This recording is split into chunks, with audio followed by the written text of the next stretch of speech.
À 480 km au sud de Buenos Aires, l'escadrille d'élite de la marine argentine prépare une mission au-dessus des eaux sombres et froides de l'Atlantique Sud. Formée de 9 officiers seulement, la deuxième escadrille d'attaque est une petite unité.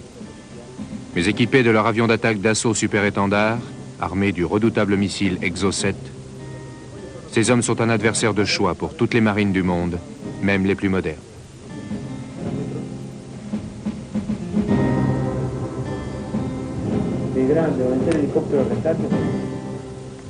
Comparé au briefing scolaire des bâtiments de l'US Navy, la préparation d'une mission argentine est plus interactive, plus proche d'une conversation.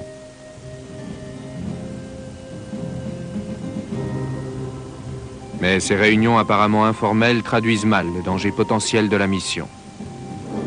La tactique utilisée à bord du super-étendard impose à ces aviateurs de l'aéronavale de voler la plupart du temps à 15 mètres au-dessus de la surface de la mer. La météo dans ces régions du sud de l'Argentine et de la Terre de Feu est une des plus capricieuses du monde. De violentes tempêtes remontent du sud, créant un environnement hostile pour les avions.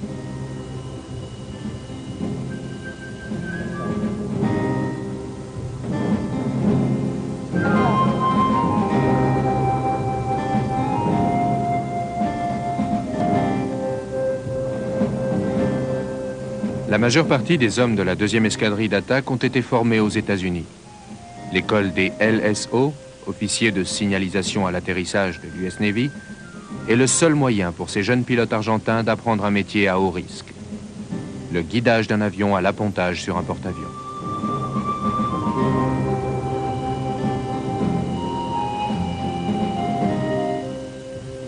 Les derniers préparatifs viennent d'être effectués par le responsable au sol, et le pilote embarque pour sa mission du jour. Le responsable au sol, ici en train d'aider le pilote à entrer dans le cockpit, est un des obscurs de l'aéronavale. Et pourtant, c'est à lui qu'incombe la responsabilité de la parfaite bonne marche de l'appareil. Bien que le pilote vérifie rapidement l'avion avant chaque vol, seul le responsable au sol connaît l'appareil sous toutes ses coutures. À chaque vol, en toute confiance, le pilote ne met rien moins que sa vie entre ses mains. Le rapport entre ces deux hommes échappe à la hiérarchie, mais il est crucial pour les opérations aéronavales.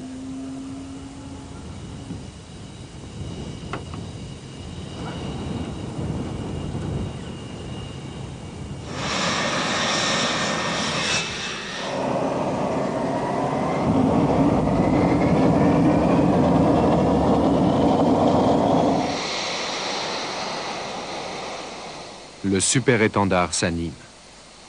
Le pilote vérifie les freins. L'appareil approuve du nez. Cet avion, immatriculé 02 et son partenaire le 03, ont obtenu une distinction particulière au sein de la marine argentine. Ce sont précisément ces deux appareils qui ont surpris le monde pendant la guerre des Malouines, il y a plus de 10 ans. Lorsqu'ils ont pris l'air en mai 1982, le conflit des Malouines était considéré comme un feu de paille que la puissante Royal Navy allait rapidement éteindre. Mais la marine argentine, sous-estimée, allait ravager la flotte britannique. Et le mot Exocet allait hanter le vocabulaire des familles anglaises.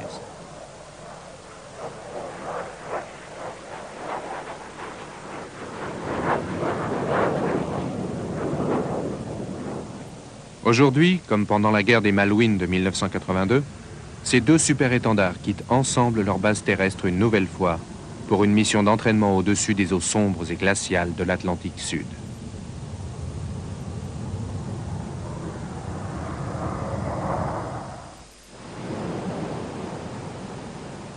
Un petit archipel dans l'Atlantique Sud. Pour les Anglais, ce sont les Falklands. Pour l'Argentine, ce sont les Malvinas, en français les Malouines. En 1982, une polémique territoriale vieille de 2 siècles éclate. Le 2 avril 1982, le dictateur argentin, le général Leopoldo Galtieri, lance l'opération Rosario, l'invasion des Malouines. Face aux forces argentines, le petit contingent des Royal Marines doit se rendre. Et Port Stanley tombe le soir même. Pour tenter d'obtenir une solution diplomatique, le ministre américain des Affaires étrangères Alexander Haig se rend à Londres. Mais les négociations avec Buenos Aires échouent et Margaret Thatcher, plus déterminée que jamais, dépêche l'essentiel de la Royal Navy vers l'Atlantique Sud.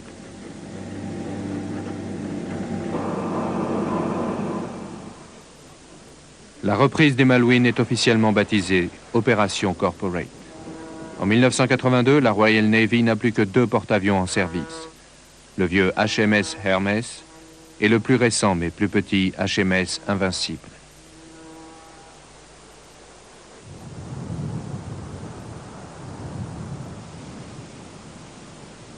Pour la Grande-Bretagne, la guerre des Malouines est un véritable cauchemar logistique.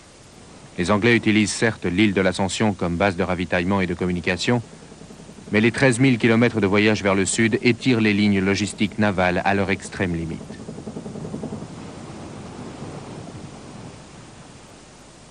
Du côté britannique, le conflit des Malouines ne doit être qu'une simple intervention navale.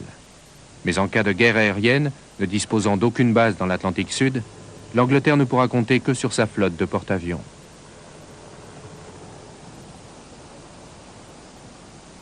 Le Harrier et son modèle amélioré, le Sea Harrier, représentent l'essentiel des avions alignés par la Royal Navy.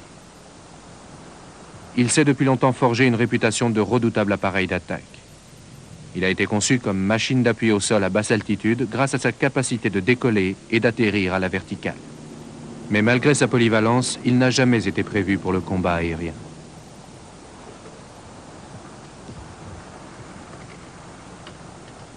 En route vers un affrontement lointain auquel les chasseurs de la Royal Air Force ne pourront participer, les pilotes savent qu'ils vont devoir aborder les tactiques du combat aérien qu'ils ne maîtrisent pas vraiment.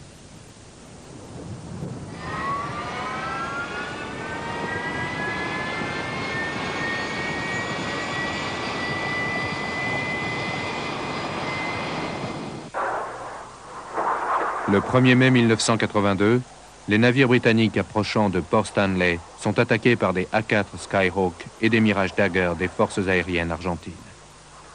Armés de bombes conventionnelles, les avions argentins volant à basse altitude touchent 2 bâtiments britanniques, l'HMS Alacrity et l'HMS Glamorgan.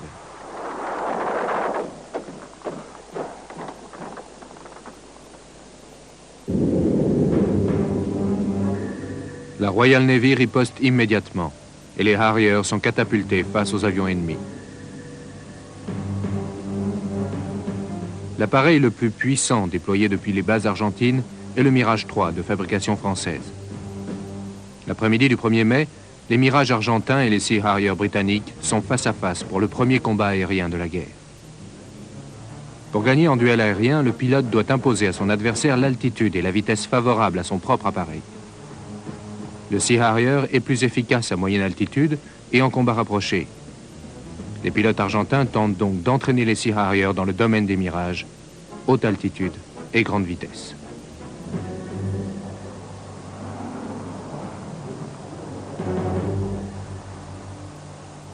Mais les pilotes britanniques maintiennent leur altitude. Et pendant plusieurs heures, les 2 adversaires évitent la confrontation. Plus tard dans l'après-midi, la force aérienne argentine lance une attaque à grande échelle sur le corps expéditionnaire britannique. Après une autre brève période de provocation, 2 Mirages plongent pour engager les Sea Harrier. Le lieutenant Paul Barton réussit à se placer derrière un des Mirages. Il lâche un Sidewinder et s'octroie la première victoire aérienne de la guerre.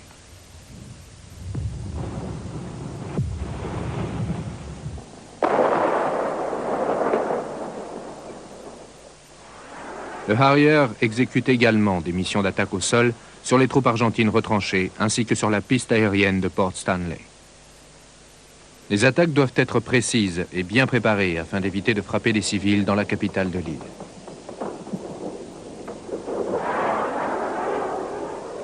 Mais cette précision mathématique, ne touchant que les objectifs militaires choisis, rendent les Harriers vulnérables à l'artillerie antiaérienne.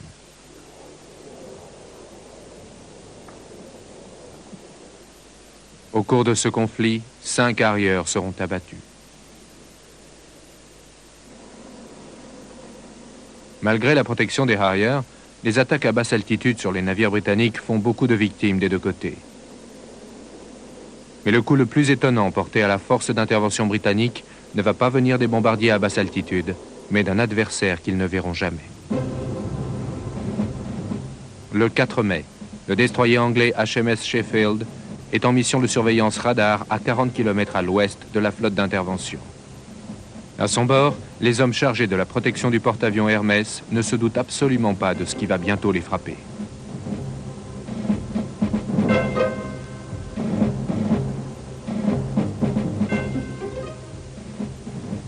Matin du 4 mai, base aérienne argentine du Rio Grande, terre de feu. 2 super-étendards décollent pour une mission historique.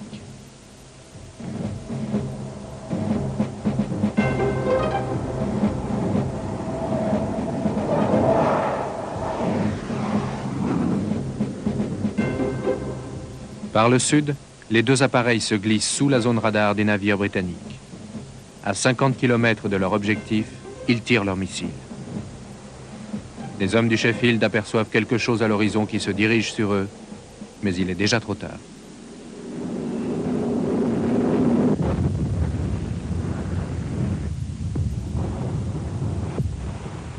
Le missile Exocet pénètre dans la coque et le navire s'embrase. 20 matelots britanniques trouvent la mort.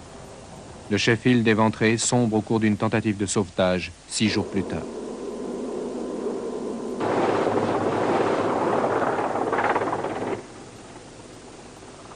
Au cours des semaines qui suivent, les Anglais sont tributaires de leurs hélicoptères pour le déplacement et le ravitaillement de leurs troupes. La perte du Sheffield est certes un coup dur pour la Royal Navy, mais s'ils veulent gagner la guerre, les Argentins ne doivent pas en rester là.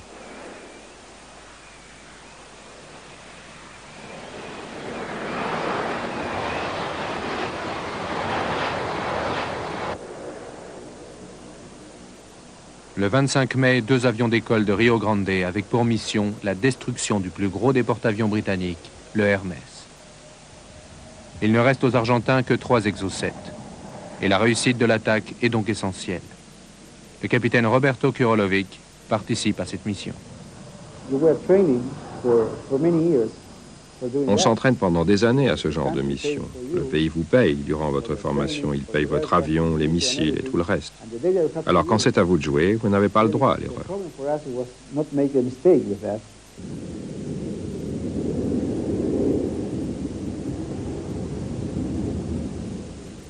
Afin de surprendre la force d'intervention britannique, les Argentins attaquent par le nord.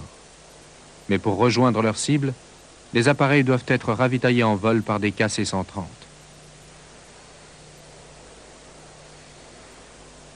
Au bout d'environ 2 heures de vol, le capitaine Kurolovic et son ailier se séparent pour l'approche finale.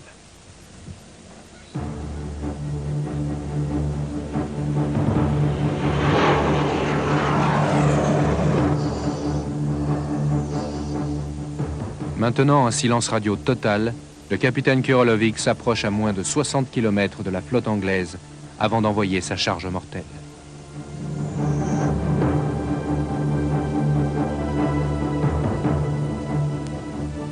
L'impitoyable missile Exocet s'avère une fois de plus froidement efficace. L'Atlantic Conveyor coule et 12 marins britanniques sont tués. Le capitaine Kurolovic raconte cette attaque. Après le tir de l'Exocet, je me suis dit, quelle arme formidable nous avons. Et puis j'ai pensé au navire. On pense toujours au navire, pas aux gens.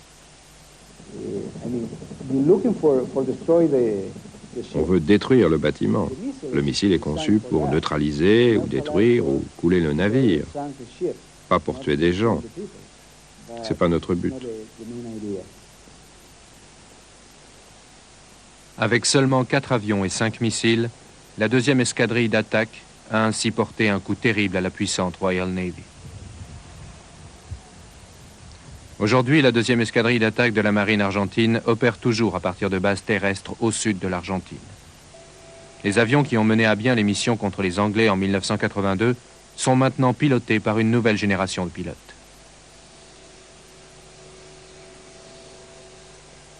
Le lieutenant Hernán Machado est un des pilotes d'élite de l'aéronavale argentine, assigné au super-étendard. Voici le super-étendard. Cet avion, ainsi que l'autre, appartiennent au second escadron d'attaque de la marine argentine. Nous avons acheté cet appareil à la France en 1981 et il est en service depuis cette époque. C'est un appareil embarqué. Il est monoréacteur, monoplace. Le moteur est un Snecma Attar AK-50 d'une poussée d'environ 4500 kg. Comme tous les avions embarqués, il a des caractéristiques spéciales. Par exemple, la possibilité de replier les ailes pour tenir moins de place dans les porte-avions. Notre porte-avions, le Cinque de Mayo, est tout petit. C'est ce qu'on appelle un porte-avions de poche. Il est minuscule comme le Lexington américain.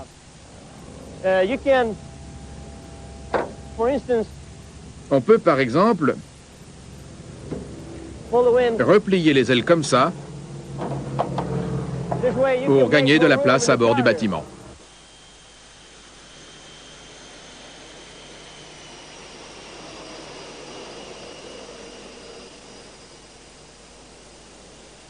Bien que le super-étendard ait acquis ses titres de noblesse pendant la guerre des Malouines, il n'avait pas été conçu au départ pour l'attaque des navires britanniques. Voici le porte-avions français Clémenceau. La France est très attachée à son indépendance, surtout en matière de politique étrangère et de défense. En dehors des États-Unis, elle est le seul pays à disposer d'un gros porte-avions et a même entrepris la construction d'un porte-avions nucléaire.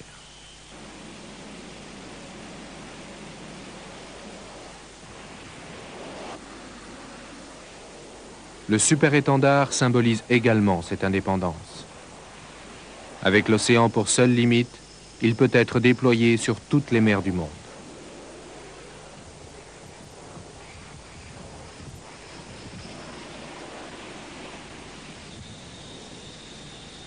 Entièrement construit en France, il est le descendant d'une fière lignée d'avions construits par Dassault. Bien que cette entreprise soit maintenant mondialement reconnue, ses débuts furent modestes.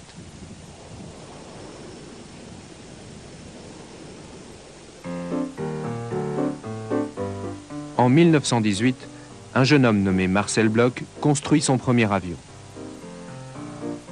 Mais après son mariage, il se résigne à une carrière moins aventureuse, la fabrication de meubles. Pourtant, dans les années 30, sa passion pour les avions se réveille et il construit à nouveau des machines comme cet hydravion MB-210 ou le chasseur Bloch MB-152. Mais la guerre approchant, la France investit dans le béton plutôt que dans l'aviation pour assurer sa défense. L'imposante ligne Maginot sera le symbole de cette politique. En se retranchant derrière un cordon de forteresses en béton, toutes reliées par une suite de tunnels et des voies ferrées souterraines, le pays cherche à se protéger simplement de son voisin allemand. La réponse d'Hitler à la ligne Maginot est simple. Il va la contourner. En bon stratège, il s'attaque au maillon faible, la Belgique. Les bombardiers allemands piquent sur les villes belges, frappant sans distinction militaires et civils. Le Blitzkrieg allemand exploite la fuite des civils belges comme moyen stratégique. Les soldats français et anglais envoyés pour arrêter l'avance allemande sont accueillis par un flot de réfugiés qui bloque toutes les routes.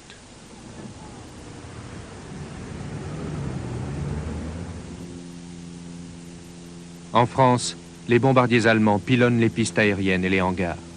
La majorité de la force aérienne française ne parvient même pas à décoller.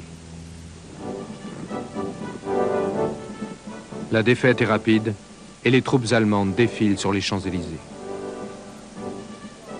Hitler patronne l'installation du gouvernement de Vichy qui va collaborer activement à l'application de la politique allemande. Pour marquer sa victoire, il exige que la capitulation française soit signée dans le même wagon que l'armistice de 1918.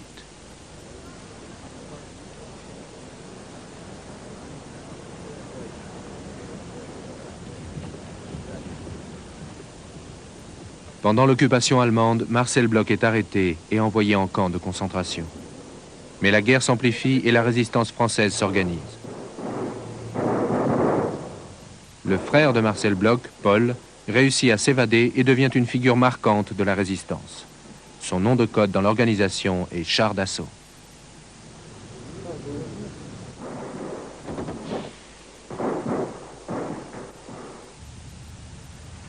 les troupes alliées entrent dans Paris. Une foule en liesse accueille les soldats alliés. Mais l'occupation a révélé la nécessité d'une certaine indépendance, concept qui va désormais dominer la politique de la France. À la fin de la guerre, Marcel Bloch reprend le nom de résistant de son frère et se fait désormais appeler Marcel Dassault. Mais ses usines d'aviation ont été éprouvées par la guerre et il doit reconstruire tout l'édifice. Dans les autres pays, la technologie du turboréacteur a déjà pris le dessus. Le ME-262 allemand a fait grande impression parmi les Alliés dans la guerre aérienne au-dessus de l'Europe. En Angleterre, Frank Whittle a mis au point son Gloster Whittle E-2839, prédécesseur du premier jet britannique opérationnel, le Gloster Meteor.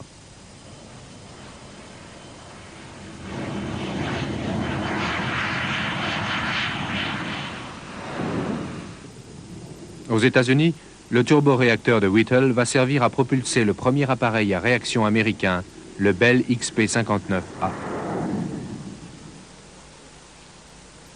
Les Français n'ont pas beaucoup de succès avec leur premier jet. Ayant absolument besoin d'un chasseur, l'armée de l'air doit se contenter du Vampire britannique. Le gouvernement français n'est pas très enthousiaste à l'idée d'utiliser un appareil anglais pour la défense de la France, mais il n'a pas le choix.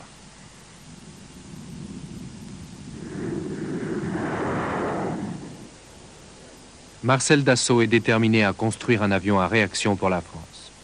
Il demande à ses ingénieurs, dont quelques-uns sont allemands, de concevoir un appareil simple mais robuste autour du réacteur Rolls-Royce Nini. Les Soviétiques ont déjà utilisé ce moteur pour construire un chasseur simple mais efficace, le MiG-15. Pourquoi la France n'en ferait-elle pas autant ? Dassault démarre alors la construction du premier jet opérationnel français, l'Ouragan. Comme beaucoup d'avions à réaction de la première génération, il est doté d'une entrée d'air frontale et le moteur se trouve dans l'axe du fuselage. L'avion est conçu pour être simple et robuste. Cette approche prudente se révèle excellente pour Dassault au moment où l'Ouragan effectue son premier vol historique.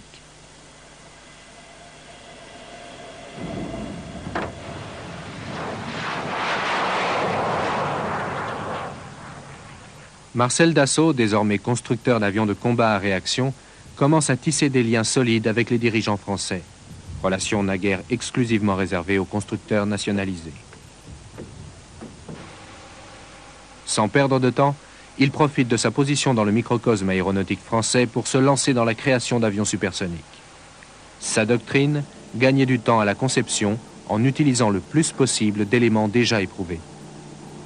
Pendant que ses usines fabriquent des ouragans, il commence à travailler sur le mystère supersonique.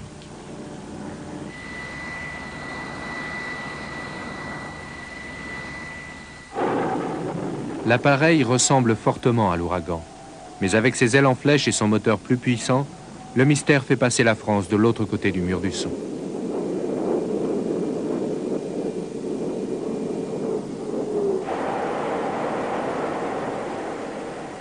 L'ouragan et le mystère sont un succès à l'exportation. L'Inde passe commande. L'État d'Israël naissant achète également les deux modèles, marquant ainsi les débuts de ce qui deviendra une des forces aériennes les plus efficaces du monde.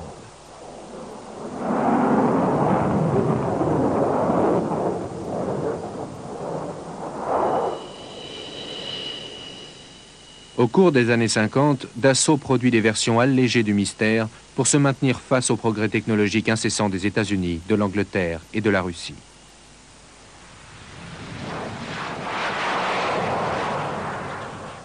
La nécessité d'une puissance militaire forte, indépendante de l'OTAN, s'impose lorsque les États-Unis refusent de soutenir les opérations militaires françaises en Indochine. Mais ce n'est pas à cause de l'OTAN que la France va devoir quitter l'Indochine. En mai 1954, les troupes françaises sont encerclées au nord du Tonkin, à Dien Bien Phu. Après des jours de combats acharnés, l'armée française se rend. En juillet, la présence française dans son ancienne colonie n'est plus qu'un souvenir. La France ne s'est alors pas encore résolue à mener une véritable politique de décolonisation. Et c'est l'attitude notamment des anglo-saxons à l'égard des mouvements de libération nationale qui va finalement la conduire à quitter l'organisation militaire de l'OTAN. Gouvernée par le général de Gaulle, elle sera désormais autonome.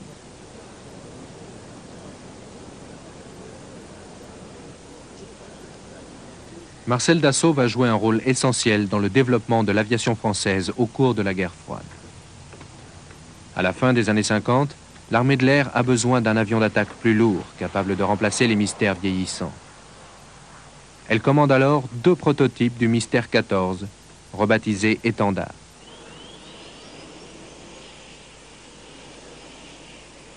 Mais elle finit par y renoncer. Par contre, la Marine nationale décide de remplacer ces vampires par des avions entièrement français. Ainsi apparaît l'Étendard 4M, M pour Marine. Le premier étendard de série vole en juillet 1961 et se révèle un appareil d'attaque efficace, comparable au Buccaneer de la Royal Navy ou à l'A4 Skyhawk américain. Mais conçu dans les années 50, l'étendard est rapidement dépassé, avant même qu'il n'ait atteint son 10e anniversaire.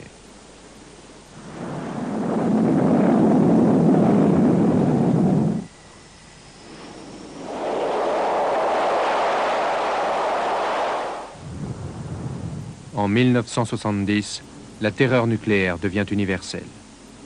Sous la houlette du général de Gaulle, la dissuasion française est devenue une réalité. Maintenant, la France a besoin d'un avion à capacité nucléaire. En 1969, une version navale du Jaguar anglo-français avait été testée pour remplacer l'étendard.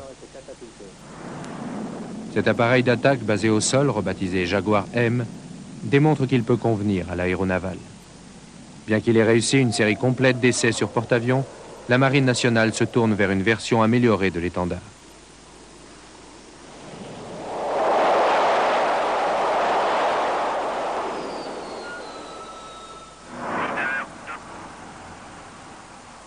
Voici donc le résultat après de nombreuses modifications. Le super étendard. Bien qu'il ait gardé le nom de son prédécesseur, c'est un nouvel avion à 90%.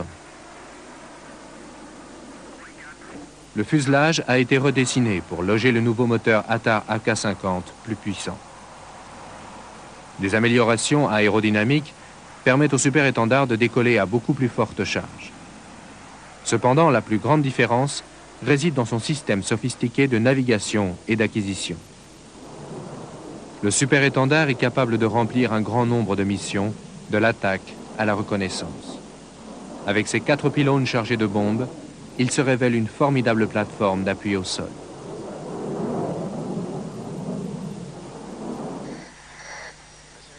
Voici une séquence prise du cockpit d'un super étendard argentin en exercice d'attaque au sol.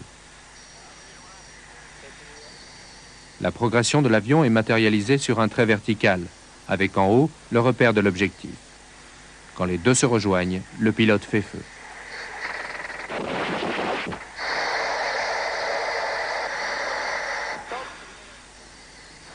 Lors des missions d'appui au sol, le super étendard est muni de lance-roquettes sous les ailes et de 2 canons de 30 mm sous le nez.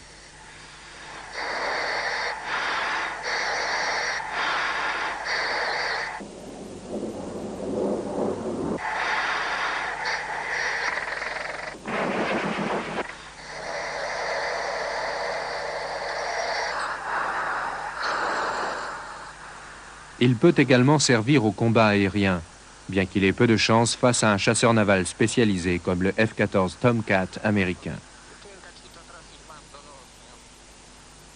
La marine argentine entraîne ses pilotes entre eux lors de simulations de combats aériens.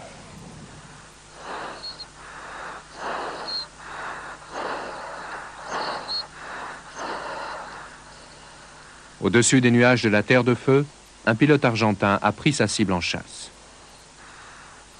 Lorsque l'adversaire est aligné sur le collimateur, le pilote informe son compagnon qu'il vient de l'abattre.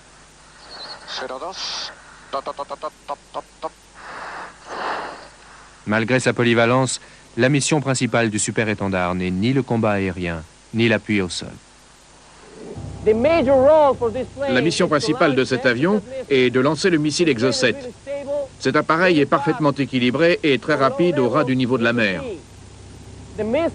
Le missile se détache d'ici. Avec un seul missile pour 2 avions, on a 99% de chances de couler un navire.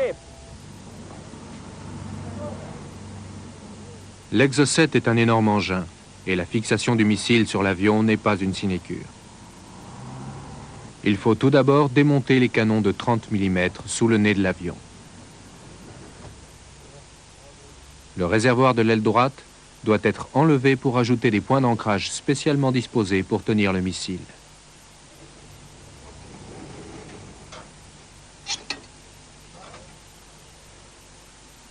En termes purement militaires, le super-étendard est une plateforme de tir et le missile Exocet est un système d'armes. Avant le départ d'une mission Exocet, on installe l'électronique de bord, à l'arrière et sous le cockpit, afin d'assurer la communication entre l'avion et le missile.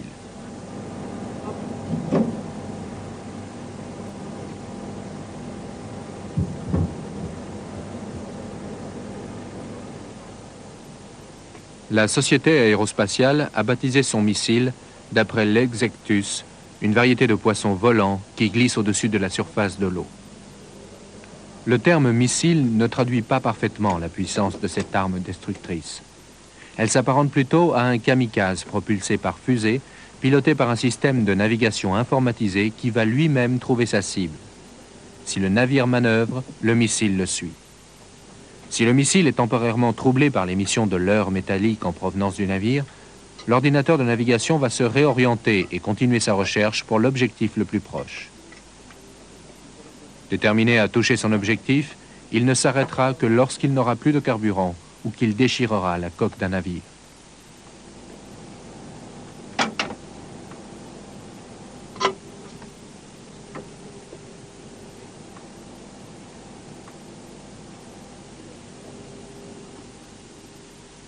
En 1979, le gouvernement argentin, envisageant une invasion des Malouines, achète à la France 14 super-étendards et 14 missiles Exocet.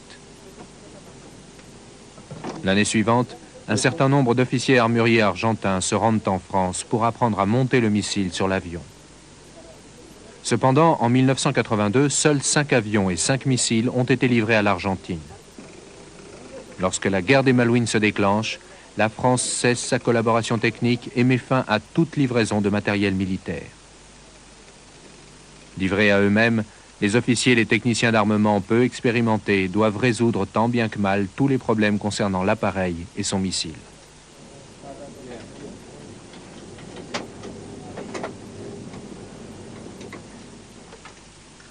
La deuxième escadrille d'attaque réserve un des avions pour les pièces détachées et commence la guerre avec seulement 4 avions et 5 missiles. Chaque mission Exocet aux Malouines mobilisant 2 attaquants, les Argentins ne peuvent donc lancer que 3 raids contre la force d'intervention britannique. Au cours de ces 3 missions, ils réussissent à couler 2 bâtiments, prouvant ainsi qu'un adversaire sous-équipé peut représenter une menace redoutable pour les marines les plus puissantes du monde.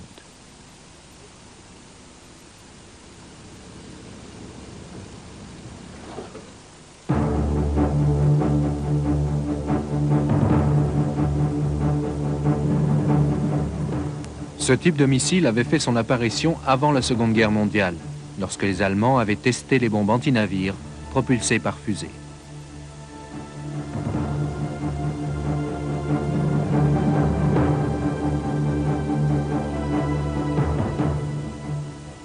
Expulsée de l'avion, la bombe se séparait de son magasin et ricochait sur l'eau vers sa cible.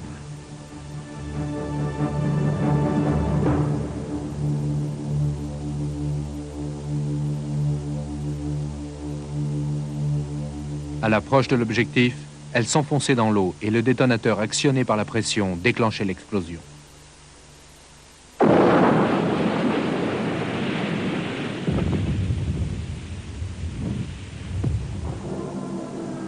Pendant la Seconde Guerre mondiale, les missiles anti-navires américains prirent la forme de torpilles se déplaçant sous l'eau. Les Avengers de l'US Navy ont ainsi envoyé par le fond de nombreux bâtiments japonais grâce à ces armes, y compris le fameux cuirassé Yamato. Mais les premiers à utiliser des roquettes guidées seront bien sûr les Allemands. Pendant la Seconde Guerre mondiale, la recherche allemande dans ce domaine est très avancée.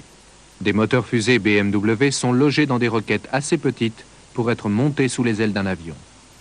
La première attaque significative effectuée par une de ces armes a lieu en 1943 contre le cuirassé italien Italia, coulé alors qu'il tente de rejoindre la flotte alliée.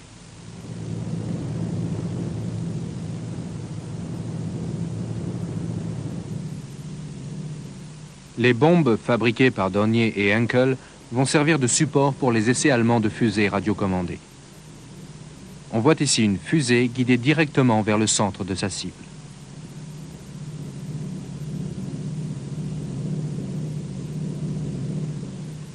Les armes aériennes parmi les plus terrifiantes utilisées par les Allemands sont les V1.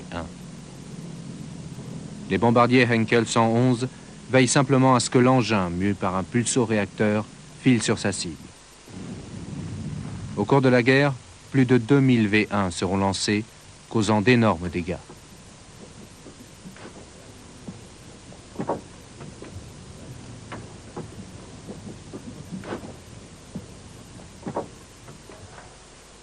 Le missile français Exocet est sans doute le meilleur équivalent moderne de ces premiers missiles allemands.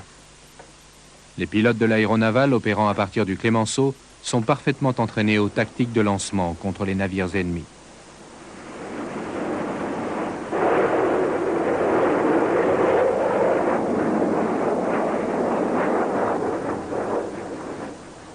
Ils se glissent sous les faisceaux radars ennemis, puis remontent brusquement pour accrocher l'objectif avec leur propre radar.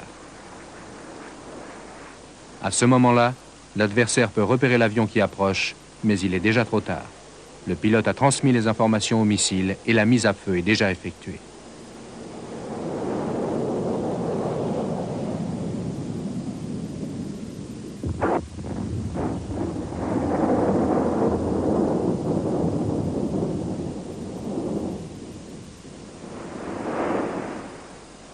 La puissance de destruction de l'Exocet n'a pas échappé aux observateurs de l'US Navy. Les porte-avions géants américains représentent un enjeu beaucoup trop important et la Navy ne peut se permettre de voir un Exocet traverser leur coque. Le système Phalanx est un des moyens de parer à cette menace. Il désintègre tout bonnement le missile par une pluie serrée d'obus. L'US Navy dispose aussi de son propre missile anti-navire. Le Lockheed P-3 Orion peut embarquer le missile Harpoon d'une portée de plus de 100 km.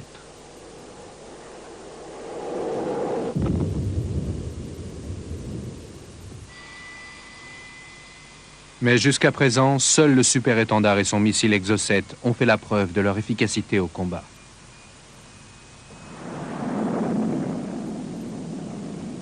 Le lieutenant Hernán Machado de la marine argentine évoque une mission d'attaque type. On va aussi lentement que possible, jusqu'à 150 à 300 km de l'objectif. On descend très bas, il faut corriger le PA, le pilote automatique, et on regarde l'écran jusqu'à ce qu'on voit la cible. Dès qu'on l'aperçoit, on la marque avec le radar. Et on transmet toutes les informations au missile. À une certaine distance, le système vous annonce qu'il est prêt au lancement du missile. On met alors en marche le système automatique et on appuie sur la détente. 2 secondes plus tard, le missile est lancé. Il accélère et on rompt. On ne voit jamais la cible.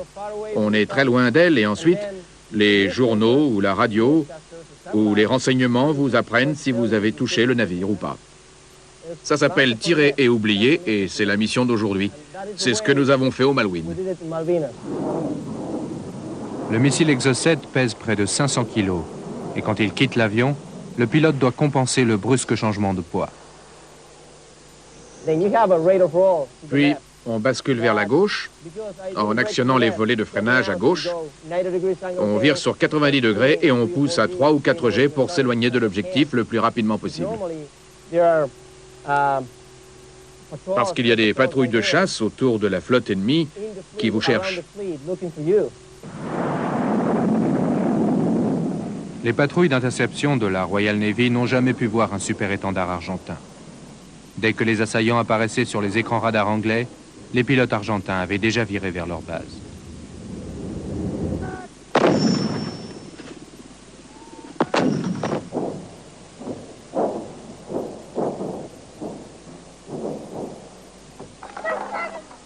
Pour les pilotes de super-étendard, la guerre des Malouines est un conflit lointain qu'ils ne voient qu'aux informations de la BBC.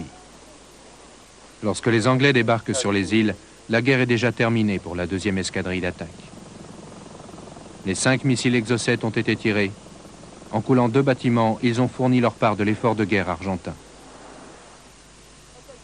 Au début du mois de juin, les Anglais effectuent leur dernière poussée vers Stanley. Reprendre les Malouines n'est pas aussi facile que prévu. La météo hivernale de l'Atlantique Sud et le terrain difficile des îles compliquent les opérations britanniques. 15 soldats anglais trouvent la mort dans une lutte acharnée pour le village de Goose Green. Captain Wood, Captain James, Lieutenant Barry, Corporal Hardman, Corporal Sullivan.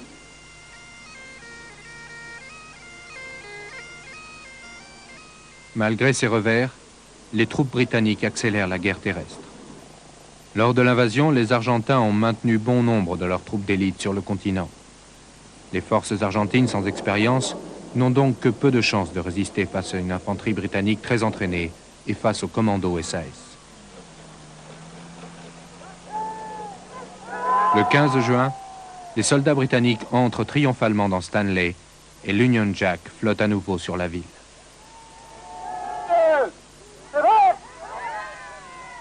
La population locale accueille chaleureusement ces hommes qui viennent de parcourir 13 000 kilomètres pour les libérer. 2 mois et demi après l'invasion argentine, les Anglais reprennent le contrôle total des îles Malouines. La défaite dans les Malouines fragilise encore plus l'assise politique du général Galtieri en Argentine. Le pays, humilié, oblige le dictateur à quitter le pouvoir. Et en octobre 1983, les Argentins ont enfin droit à des élections libres.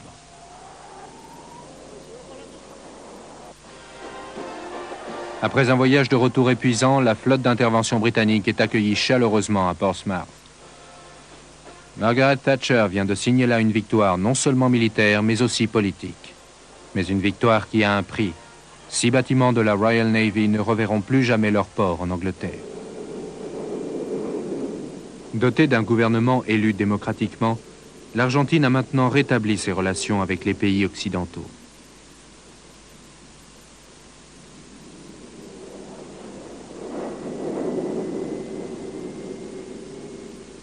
Malgré les réformes sociales et les changements politiques, le quotidien des hommes de l'aéronavale reste toujours le même.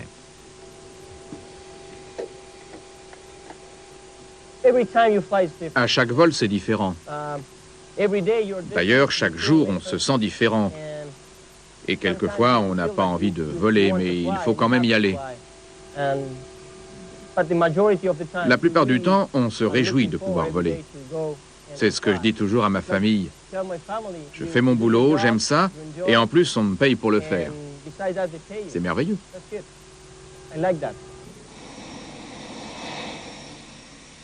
L'étape la plus importante de l'entraînement aéronaval, c'est la maîtrise de l'art délicat des manœuvres sur porte-avions. Le bâtiment argentin est temporairement hors service, mais les pilotes de la 2e escadrille d'attaque profitent de toutes les possibilités qui leur sont offertes de s'entraîner avec leurs homologues américains.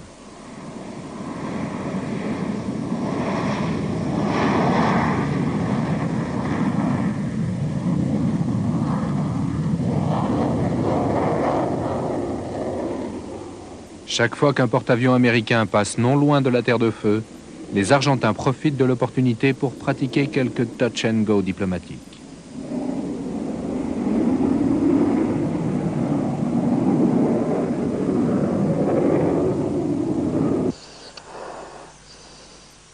L'appontage est la manœuvre la plus difficile de toute l'aviation.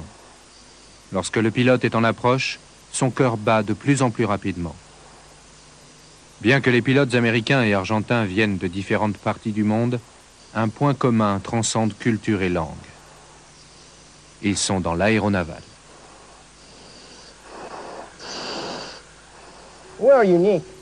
On est unique. On est les seuls à pouvoir poser cet engin sur un porte-avions. Et c'est pas facile, c'est ce qui fait toute la différence. Nous faisons la même chose que les gars de l'Air Force. Et en plus, on va sur les porte-avions. Et c'est ça qui fait la différence.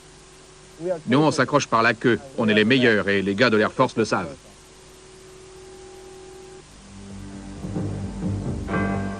Le super-étendard est en fin de carrière dans la Marine nationale. Malgré son système d'armes très moderne, il est victime de l'évolution rapide des besoins de défense liés au progrès technique.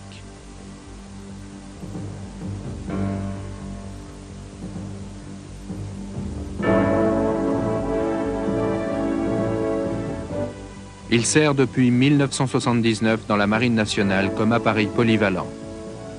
Mais on se souviendra surtout de lui pour son rôle dans la surprise des Malouines.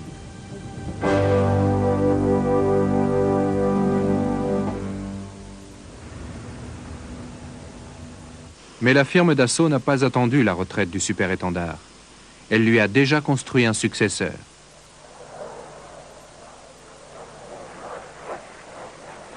Voici l'avenir de l'aéronavale française, le Rafale M.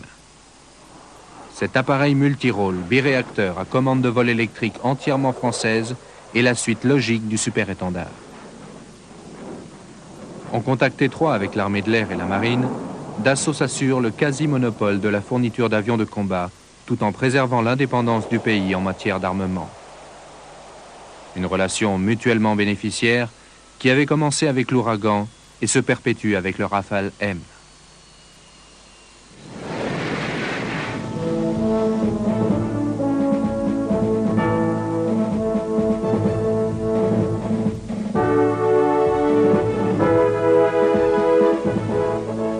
Le Rafale M a été envoyé aux États-Unis pour des essais préliminaires d'accrochage et de catapultage.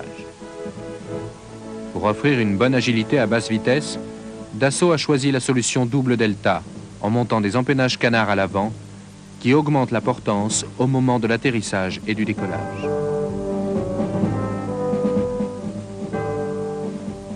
Ultime consécration de son autonomie par rapport à la structure militaire de l'OTAN, la France s'est lancée dans un ambitieux programme de porte-avions nucléaires du nom de l'homme qui symbolisa l'indépendance française en matière de politique internationale, le Charles de Gaulle.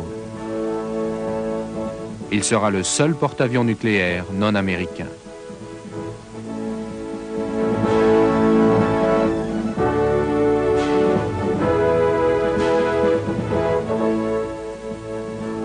Grâce au Charles de Gaulle et au Rafale M, c'est une France indépendante qui entrera dans le XXIe siècle en volant au-dessus des mers.